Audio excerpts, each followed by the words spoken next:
Hitler was a decorated World War I veteran who had served in the Battle of Ypres, Battle of the Somme, where he was wounded in action, and the Battle of Passchendaele. Here is a picture on this slide of a young Adolf Hitler in his World War I uniform.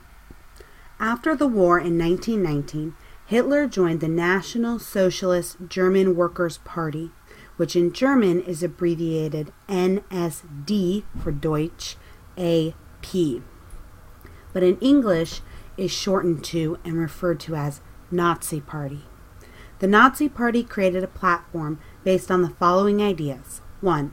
It was anti-Marxist or anti-communist. 2.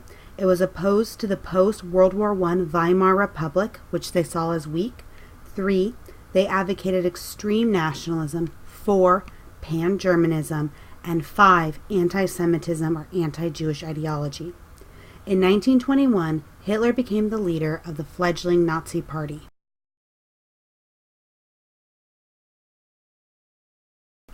As we have learned already this year, nationalism is a belief, creed, or political ideology that involves an individual strongly identifying with one's nation.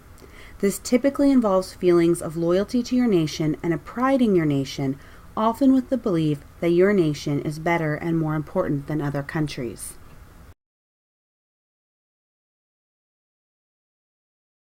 In the 20th century, beginning in Italy under Benito Mussolini, the new political ideology of fascism was born out of extreme right-wing nationalistic political thought. Fascists are anti-Marxists who believe in a government system led by a dictator who can suppress all opposition. Therefore, they are fundamentally against the concept of democracy. They emphasize aggressive nationalism and racism. They also promote the ideology of militarism, or the over-glorification of the military and the creation of a military state. In Europe, fascism spread from Italy to Germany and then to Spain under Francisco Franco.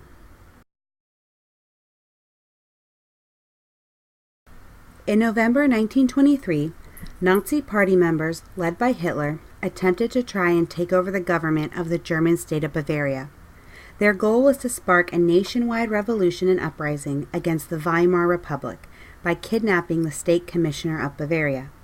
They went to the beer hall and stormed the building, taking control. This event is known as the beer hall Putsch. Putsch means a violent attempt to overthrow a government. The Nazis, including Hitler, were stopped by police, and in the end 4 policemen and 16 Nazi supporters are killed in the beer hall Putsch incident.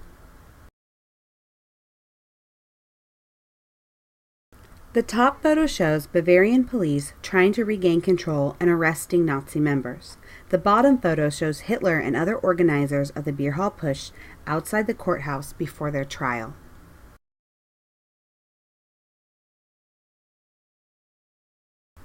Hitler was sentenced to 5 years in prison for treason, or trying to overthrow the government, but because of good behavior and other public pressures, he will spend less than a year behind bars and is granted early release on December 20th, 1924.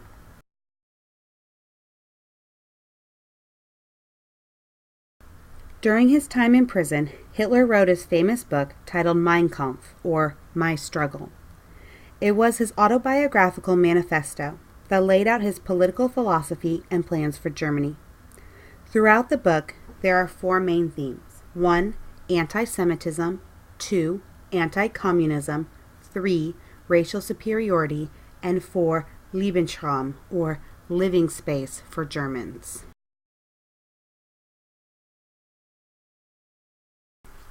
So now let's discuss his 4 themes a little more in depth. First, anti-Semitism or anti-Jewish ideology. Hitler blamed Jewish influence for Germany's defeat in World War I. He erroneously believed that the Jewish community had significant influence on Germany's banks and the stock market, and that because of this, Jews had stabbed Germany in the back by cutting off money when Germany needed it the most. Just to be clear, this is not true. Hitler used Jews as scapegoats to blame for Germany's failings. Hitler also outlined his idea that Jews were racially inferior to Aryan Germans, that Jewish people were biologically and ethnically unfit. To Hitler, being Jewish was not just a religious designation, it was also an ethnic identity, a different race of people, a race that Hitler saw as lower than Aryan Germans. Thirdly, Hitler blamed communist Jews for the Bolshevik Revolution in Russia and the collapse of the Russian Empire. In reality, only about 5% of Russian Bolsheviks were Jewish in 1922, making this claim once again entirely false.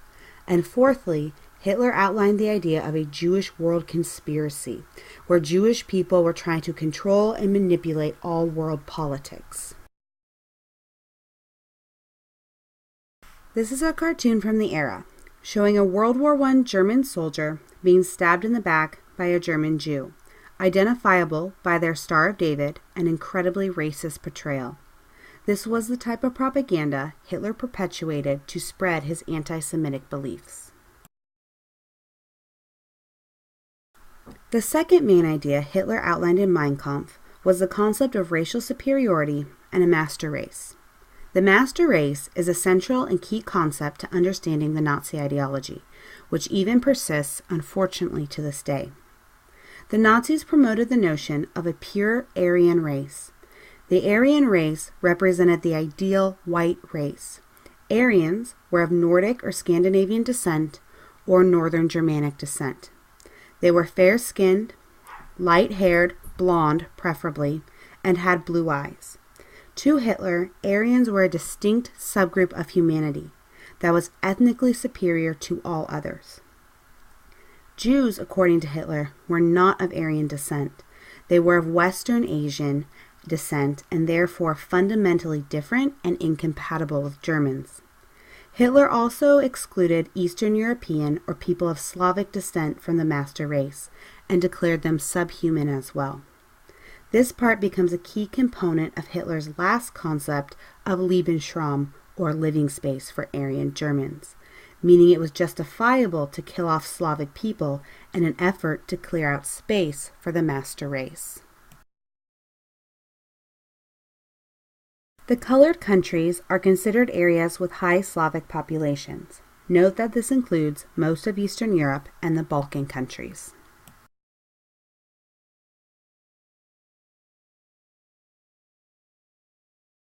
Here are examples of Nazi propaganda promoting the perfect Aryan race. Note the blonde hair, light skin, and light eyes. To the Nazis, these people represented the perfect human specimens.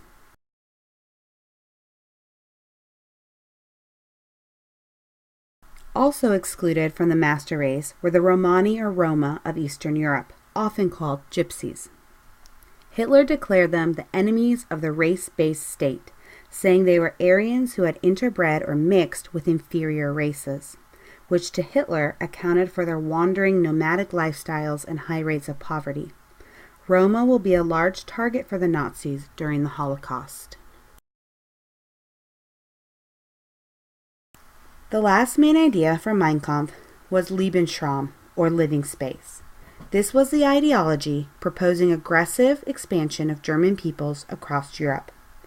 Hitler justified this by citing that the Treaty of Versailles had stripped Germany of its land and that the master race was now facing overpopulation and needed more territory. The end goal of Lebensraum ideology was for Germany to conquer Eastern Europe and then resettle the land with German people, creating a breadbasket or agricultural area for Germany for the master race to grow.